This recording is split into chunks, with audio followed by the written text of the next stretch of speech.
My ultra-wealthy boss tried to publicly humiliate me, so I humiliated her back. But just when I thought it was over, she got revenge and I learned just how cruel the rich can be. When I was 21, I got my first job as a nanny, but not just any nanny. No, I was a nanny to a rich family. Like the top 1% rich. I worked 12-hour-a-day shifts for them, so the family had full trust in me. After the first few weeks, they even stopped hiding all of the expensive jewelry from me and left me alone in the house without turning on the security cameras. So one day, the mom, Linda, asked if I could organize a party for her. She offered to pay $800, so I immediately accepted. She told me I was allowed to come too, but only if I didn't tell anyone I was a nanny. This seemed a little strange at first, but still I accepted, mainly because I had never had a boyfriend before, and I was hoping to meet a rich, handsome guy. The weeks leading up to it were tiring. It honestly felt like I was organizing a wedding or something. Every detail had to be accounted for. The flowers, the flower pots, the outdoor umbrella colors, the types of glasses, everything. And while I was at the house organizing everything, I would sometimes hear Linda on the phone, bragging to her friends about how, well, she's managing, juggling, raising 3 babies, all while planning an elegant party. I never caught what the other side said, but it always sounded like they were impressed. This irked me, but I shrugged it off, because I get paid anyway, and the money was amazing. But in the days leading up to the party, Linda started acting strange. She started barking orders at me, and even threw a water bottle at me when I wasn't setting the table fast enough. Usually she was very patient, kind, soft-spoken, but now she was acting crazy. One time, the kids even came to me crying and asking why mommy was being so mean. That's when I knew it wasn't just in my head.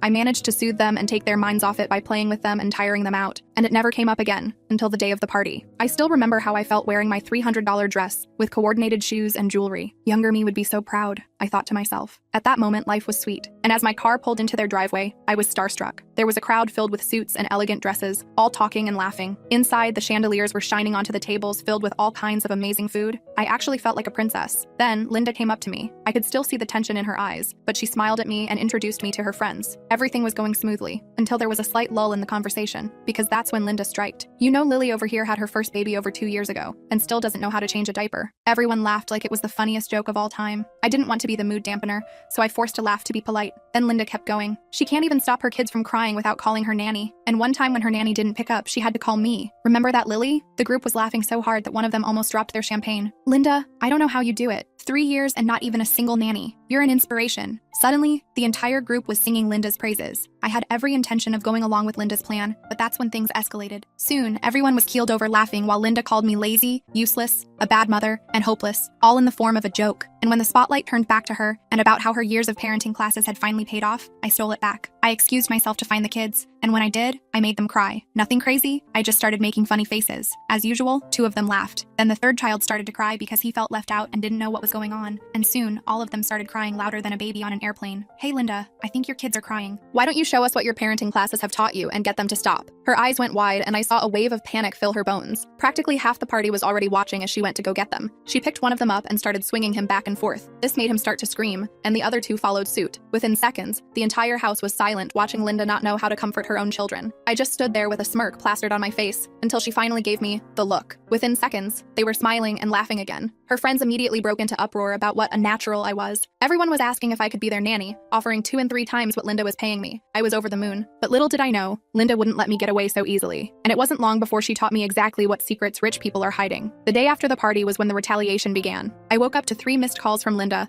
followed by a text that simply read, "You're fired. Return the house key today." I wasn't surprised, but what did shock me was walking into my apartment's lobby that afternoon to find a delivery man with a massive arrangement of exotic flowers. The card read, "Loved your style last night. Let's talk opportunities. Madison Montgomery," along with a phone number. Madison had been one of the most elegantly dressed women at the party, dripping in diamonds that probably cost more than my entire college education. While I was contemplating whether to call her, Linda took things to the next level. By that evening, I discovered she'd already begun spreading rumors through the wealthy community that I'd stolen jewelry from her home. The first hint came when my friend Sophia, who worked as a personal assistant to another family in the same social circle, texted me asking if I was okay. "Everyone's talking about the pendant you supposedly took from Linda's master bedroom," she wrote, which sent my heart racing because I'd never even touched Linda's jewelry. I immediately called Linda, my hands shaking with rage and fear, but she answered with a sickeningly sweet voice, explaining that misunderstandings happen, but she'd already filed a police report as required by her insurance. This wasn't just about getting fired anymore. She was trying to destroy my reputation and possibly get me arrested. In a panic, I called Madison, who answered on the first ring as if she'd been waiting for my call. "I've been expecting to hear from you," she said, her voice calm and collected. Linda's quite predictable when her ego gets bruised. Madison invited me to meet her for lunch the next day at a restaurant whose name I recognized from celebrity gossip magazines. I spent the night documenting everything about my employment with Linda,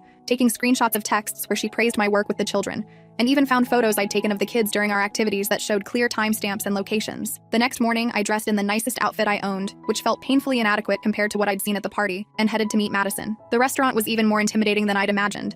with a doorman who eyed my non-designer outfit suspiciously until I mentioned Madison's name, which instantly transformed his demeanor. Madison was already seated at a corner table, wearing sunglasses indoors and a casual outfit that probably cost more than 3 months of my rent. "Linda's already called everyone who was at the party," Madison explained while sipping her sparkling water, "telling them you're a thief who manipulated her children against her." She leaned forward, removing her sunglasses to reveal sharp, calculating eyes. "But here's what you don't understand about our world. Linda isn't well liked. She's tolerated because her husband has connections everyone wants access to." Madison explained that she ran a high-end staffing agency for wealthy families, placing nannies, housekeepers, and personal assistants with the elite, and she'd been watching me carefully at the party. "You handled those children beautifully, and you stood up to Linda with class," she said, offering me a job with one of her client families at nearly triple what Linda had paid me. "There was one condition, though. I needed to clear my name first, and Madison had a plan for that." What followed was a crash course in how the wealthy fight their battles. Madison introduced me to her friend Aiden, a lawyer whose services typically cost $1,000 per hour, but who agreed to help me for the entertainment value of watching Linda squirm. Together, they crafted a cease and desist letter regarding the false accusations,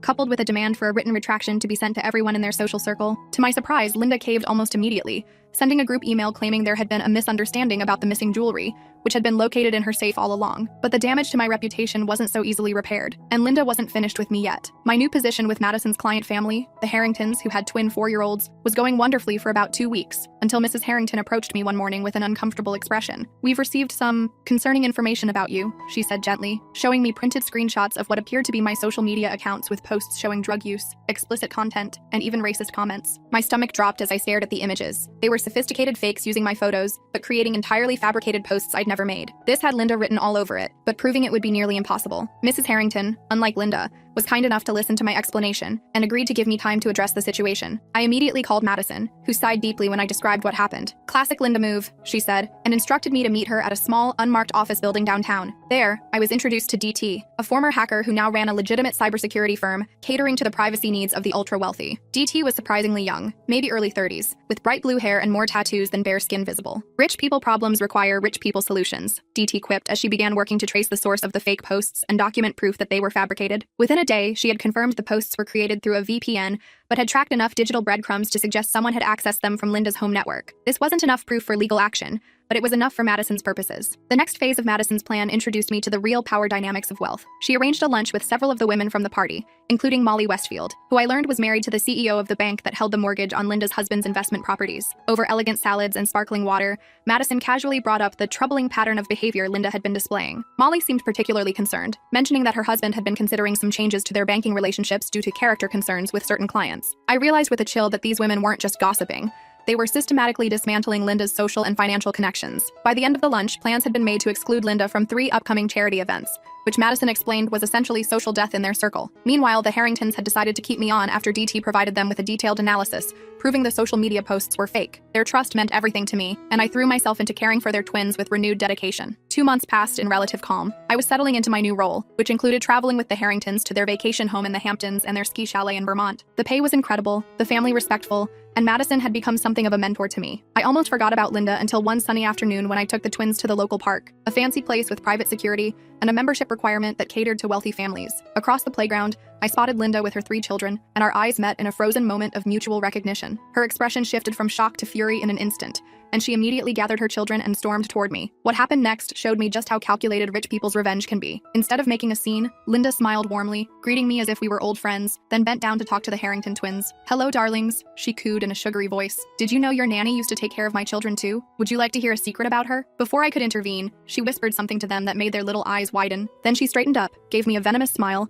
and walked away with her children. That evening, Mrs. Harrington called me into her study, her expression troubled. "The twins told me something concerning today," she began, and my heart sank as she repeated what Linda had told them, that I had been fired from her home for touching things that didn't belong to me, and that I made her children cry on purpose. While Mrs. Harrington didn't seem entirely convinced, I could see the seeds of doubt had been planted. The trust I'd worked so hard to build was fracturing. I called Madison in tears, explaining what had happened. Her response was immediate and decisive. "It's time to end this." The next day, Madison introduced me to Sage Donovan, a woman in her 50s with steel gray hair and the sharpest eyes I'd ever seen. Sage, I learned, was a fixer, someone wealthy people hired when they needed problems to disappear quietly. "I don't do anything illegal," she clarified immediately, "but I do know everyone's secrets. Sage explained that she had been keeping files on Linda and her husband for years, initially as part of her work for a client who had considered going into business with him. What she revealed next stunned me. Linda's husband had been systematically hiding assets ahead of a planned divorce, and Linda herself had been having an affair with her personal trainer. Information is currency, Sage said calmly, sliding a USB drive across the table to Madison. Use it wisely. Madison's plan was elegant in its simplicity. She arranged a small dinner party at her penthouse apartment,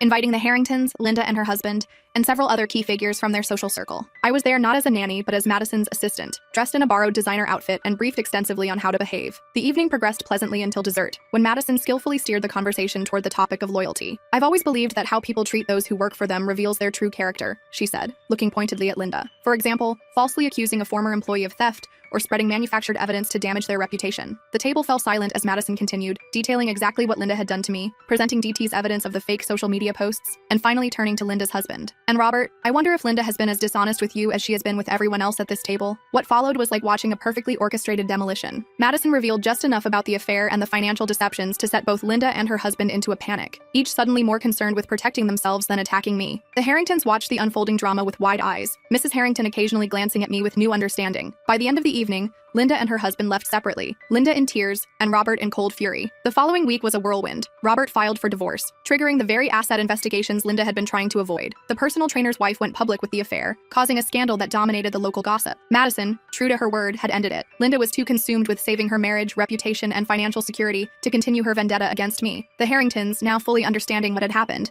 apologized for doubting me and even gave me a substantial bonus as a gesture of good faith. Just when I thought things had finally calmed down, I received a text from an unknown number. You have no idea who you're messing with. This isn't over. The message was followed by a photo of me entering my apartment building, clearly taken that same day. Shaken, I showed Madison, who immediately arranged for a security expert named Nova to assess my apartment. Nova discovered 2 hidden cameras in my home, one in the living room and one in the hallway. Professional installation, Nova muttered as she removed them. Someone paid good money for this. The invasion of privacy left me terrified, unable to sleep and jumping at shadows. Madison insisted I temporarily move into her guest apartment while Nova's team swept for additional surveillance and secured my home. During this time, Madison revealed more about her background. She had once been in a position similar to mine, working for a wealthy family who had tried to destroy her when she refused the husband's advances. Rich people think their money makes them untouchable, she explained, until they meet someone richer or smarter. A week later, things escalated dramatically. I was helping the Harrington twins with an art project when Mrs. Harrington rushed in, her face pale. There's a police officer here, she whispered, looking stunned. He says they're investigating you for stalking and threatening Linda's family. The officer was professional but firm, explaining that Linda had filed a restraining order against me based on a series of threatening emails and multiple instances of me allegedly being spotted near their home. The evidence included emails that appeared to come from my account and blurry security footage of someone approximately my height and build. Once again, I was being framed, but this time with potential legal consequences. The Harringtons stood by me, providing an alibi for several of the alleged stalking incidents when I had been working in their home. Madison immediately activated her network, calling Aiden the lawyer and Nova the security expert to build my defense. DT dug into the emails, quickly determining they had been sent through a sophisticated spoofing technique that made them appear to come from my account. What none of us expected was for the situation to suddenly pivot when Robert, Linda's husband, contacted Madison directly. Linda's gone too far, he said during a private meeting I was allowed to attend. She's not just targeting you anymore. She's having me followed, threatening to expose financial matters to the IRS, and I believe she's the one who planted those cameras in your apartment. His concern wasn't for me, of course, but for himself. Linda had become a liability he needed to neutralize. Robert provided evidence that Linda had hired a private investigator who specialized in surveillance and digital framing. This evidence, combined with what DT had uncovered, was enough to get the restraining order dismissed and opened the possibility of filing charges against Linda for filing a false police report. But the nightmare still wasn't over. Coming home from work one evening, I found my apartment door slightly ajar. Heart pounding, I called Nova instead of entering. She arrived with security personnel who cleared the apartment before allowing me inside. The place had been thoroughly ransacked, furniture slashed, walls damaged, and most disturbingly, threatening messages written in what looked like red paint across my bedroom wall. The police were skeptical when I suggested Linda was responsible, pointing out that wealthy women like her typically don't commit burglary and vandalism themselves. What they didn't understand was how obsession can drive even the privileged to desperate acts. Security footage from the building was conveniently corrupted during the time frame of the break-in, but a neighbor reported seeing a woman in a headscarf and large sunglasses hurrying away around the estimated time of the incident. The description could have matched Linda, but it was too vague for identification. Madison had reached her limit. This ends now, she declared, setting in motion what she called her nuclear option. She explained that within their social circle existed an informal but powerful council of influencers, old money families who dictated who was accepted and who was ostracized. Madison had avoided involving them until now, considering it too extreme, but Linda's escalating behavior had crossed every line. 3 days later, I was was invited to attend a charity gala as Madison's guest. The event was being held at the home of the Blackwells, an elderly couple whose family had apparently owned half of Manhattan at some point in history. The opulence made Linda's home look middle class by comparison. Linda and Robert were also in attendance, though notably arriving separately. Throughout the evening, I noticed Linda being systematically isolated, conversations stopping when she approached, people excusing themselves when she joined groups. Madison explained that word had been quietly spread about Linda's behavior, not as gossip, but as a safety concern. "The one thing this circle won't tolerate is unpredictability," Madison whispered. "They can forgive greed, affairs, even occasional criminality if it's discreet, but erratic, escalating behavior that might bring attention or scandal, that's unforgivable." The climax came when Mrs. Blackwell, a tiny woman in her 70s with more authority than anyone I'd ever met, publicly addressed the situation during her speech. Without naming names, she spoke about standards of conduct and how those who cannot maintain basic decency find themselves unwelcome in civilized society. Her gaze fixed directly on Linda during these remarks, creating a moment so uncomfortable that several guests physically stepped away from Linda as if her fall from grace might be contagious. By the end of the evening, Linda was completely shunned. I almost felt sorry for her until I remembered the cameras in my apartment, the ransacking, the false police report. Linda's expression as she left the gala alone was one I'll never forget, a mixture of fury, humiliation, and the dawning realization that she had lost everything that mattered to her socially. I thought this would be the end, that Linda would retreat to lick her wounds and focus on her divorce proceedings. I was wrong. 3 days after the gala, I received a call from Madison at an unusually early hour. "Check your email," she said, her voice tense. In my inbox was a message from an anonymous sender containing a video file. When I played it, I felt physically ill. It was a carefully edited montage that appeared to show me abusing the Harrington twins, yelling at them, roughly handling them, and neglecting them while they cried. The footage had been created using sophisticated deepfake technology, combining actual video from the Harringtons' home security system with manipulated images and audio. Attached was a simple message: "This goes to the police and the Harringtons in 24 hours unless you publicly confess to fabricating all allegations against Linda." I forwarded everything to Madison, DT, and Aiden, my hands shaking so badly I could barely use my phone. Within an hour, they had assembled at Madison's apartment. DT confirmed it was deepfake technology, but of such high quality that proving it would require time and specialized expertise. "This isn't amateur work," she explained grimly. "Someone paid top dollar for this." The 24-hour deadline made everything more complicated. Aiden advised that we should alert the Harringtons immediately before they could be blindsided. When shown the video, Mrs. Harrington broke down in tears, not because she believed it, but because she was horrified at how realistic it looked. "Our own security footage," Mr. Harrington kept saying, trying to understand how their supposedly secure system had been compromised. What happened next revealed the final secret of the wealthy that I hadn't yet learned. When truly backed into a corner, they don't necessarily fight fair. Madison made a call to someone she referred to only as an old friend, speaking in vague terms about needing the kind of help we discussed after the Marseille situation. 2 hours later, a man named Drax arrived at Madison's apartment. With his immaculate suit and refined accent,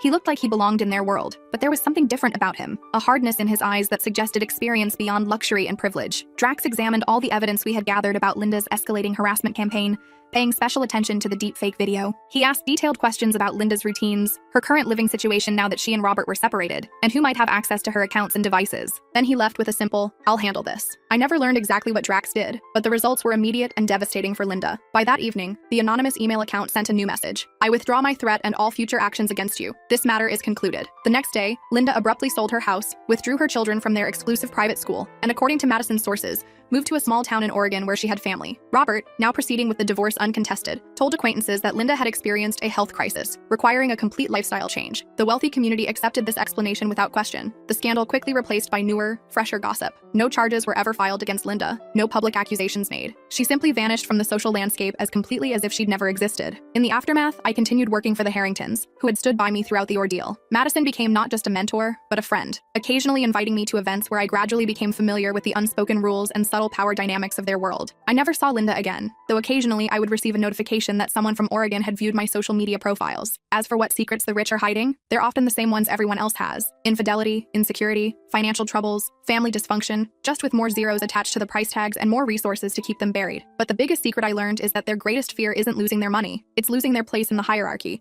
being excluded from the very circles that validate their worth. And they'll go to almost any length to prevent that fall from grace, even if it means destroying someone like me who accidentally glimpsed behind the curtain. Sometimes at night, I still check my apartment for cameras and sleep with one eye open, wondering if Linda will ever decide to return and finish what she started. But then I remember Madison's words the last time I expressed this fear. The thing about people like Linda is that once they lose everything, they rarely have the resources, financial, social, or psychological, to climb back up and seek revenge. They just find new, smaller ponds where they can feel like a big fish again. I hope she's right, but I've learned enough about the secrets of the wealthy to know that nothing is ever truly finished until they decide it is. I stared at my phone for a few minutes, lost in those thoughts. My apartment felt too empty now, and the silence was getting to me. I shook my head and grabbed my keys. I needed fresh air, but I needed to move. The building's elevator was out again. I took the stairs 2 at a time. Outside, the evening air hit my face. It felt good after being cooped up all day. I started walking with no real destination. The neighborhood had changed since I first moved here. New coffee shops replaced old diners. Fancy boutiques stood where family stores once were. I passed a group of college kids laughing. They looked so carefree. I couldn't remember the last time I felt that way. My phone buzzed in my pocket, and it was Madison calling. I almost didn't answer. But Madison had been right about everything so far. I hit accept and put the phone to my ear. She was talking before I could say hello. Something about new documents she'd found, and something about Linda's offshore accounts. I told her I needed a break from all this. She went quiet for a moment, and then she understood. We agreed to meet tomorrow instead, and I hung up and kept walking. The local park came into view, and I headed toward it without thinking. The park was mostly empty this time of evening. A few dog walkers, and a couple on a bench. I found an empty spot under a tree. The grass was a bit damp, and I didn't care. I sat down and leaned against the trunk. My mind kept racing back to everything that happened. It started 6 months ago with that email. Just a simple message from a name I didn't recognize. The attachment changed everything. Financial records showing Linda's company was stealing client funds. I didn't believe it at first. And Linda was my mentor, my boss, and someone I trusted. I deleted the email, and 3 days later, another one came. More proof, and more details. Then another, and another. Each one made it harder to ignore. I finally showed Madison, our firm's compliance officer. She didn't seem surprised, and she had suspicions for months. We spent weeks gathering more evidence, and late nights in the office, secret meetings in parking garages, copying files when no one was looking. The whole thing felt like a bad movie, but it was real, and too real. When we had enough proof, we went to the board. They didn't believe us at first, and Linda was too respected, too powerful, and too connected, but the evidence was solid and undeniable. The board called an emergency meeting, and Linda walked in confident as always. She left broken. The company announced her resignation the next day. The SEC investigation started a week later, and her assets were frozen, her reputation destroyed, and her friends vanished overnight. I watched a person I admired crumble in real time. It wasn't satisfying like I thought it might be. It was just sad, and a drop of rain hit my face, then another, and I looked up at the darkening sky. I should head back. I stood up and brushed off my pants. My phone buzzed again. An unknown number. I almost ignored it, and something made me answer. Silence on the other end, and then breathing, then a click, and the call ended. Probably a wrong number, but it left me feeling uneasy. I walked faster toward my apartment, and the rain started coming down harder. I broke into a jog. By the time I reached my building, I was soaked. The lobby was empty except for the night doorman. He nodded as I passed, and I took the stairs again. Exercise helped clear my head, and I reached my floor breathing hard. The hallway was dimly lit as usual, and I approached my door and stopped. Something wasn't right, and the door was slightly ajar. I never leave my door open, and never. I stood there frozen, and called the police, check it myself, and run. I pushed the door open slowly, and the lights were off. I reached for the switch, and nothing happened. Power out, and I used my phone's flashlight. The beam swept across the room, and everything looked normal at first glance. Then I noticed the papers. All my case files were spread across the floor. My laptop was gone. The drawer where I kept the backup drives was open, empty, and someone knew what they were looking for. I backed out of the apartment quickly, and I called Madison while watching the stairwell. She answered on the first ring, and I kept my voice low, explained what happened. She told me to get out of the building, meet her at our backup spot, and don't talk to anyone. I hung up and headed for the stairs. The doorman looked surprised to see me leaving so soon. I mumbled something about forgetting an important meeting. His eyes followed me all the way out. The rain had stopped, and the streets were wet and reflective. I kept looking over my shoulder, and every person seemed suspicious. Every car might be following me, and I took a random path, down one street, and up another, through an alley, and past a 24-hour diner. I doubled back twice to make sure no one was tailing me. The backup spot was a storage unit Madison rented under a fake name. We set it up when things first got serious with Linda's case, just in case, and I never thought we'd actually need it. The facility was in a commercial area, and mostly closed businesses at this hour. I punched in the gate code, and the gate slid open slowly, too slowly. I slipped through as soon as I could fit. Our unit was in the back corner, and away from the cameras. I used the key Madison had given me months ago. The padlock was stiff from disuse, and it finally opened with a click.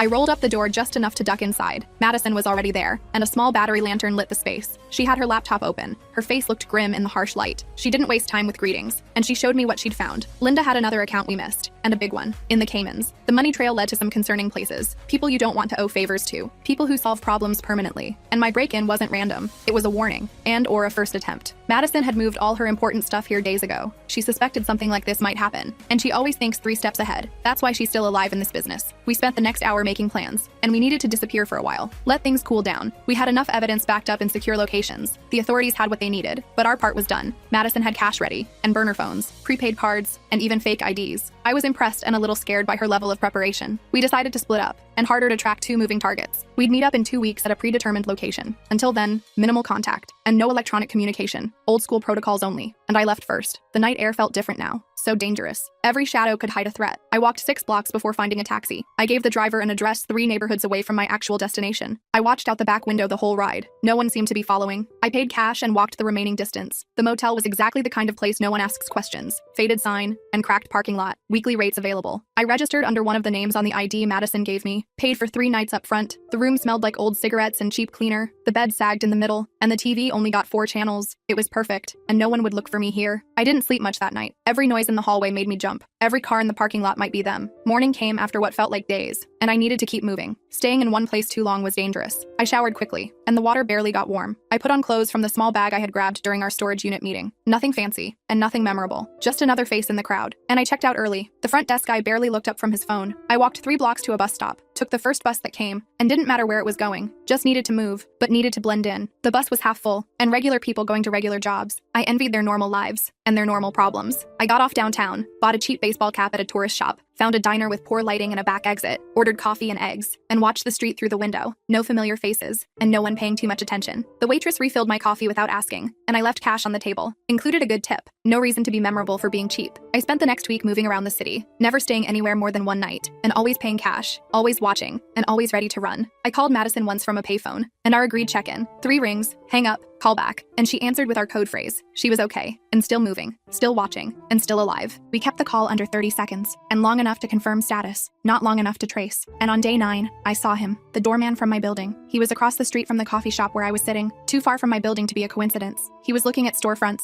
and pretending to window shop, but his eyes kept scanning the street and looking for someone, looking for me. And I left my coffee half finished, walked out the back through the kitchen, and the staff yelled something. I ignored them, and I kept moving, down an alley, and through a department store, out another exit, and I took a subway going north, then a bus going east, and then I walked south for an hour. My feet hurt, and my nerves were shot, but I was still free, and still moving. I found a new motel, and different part of town, different name on the registry.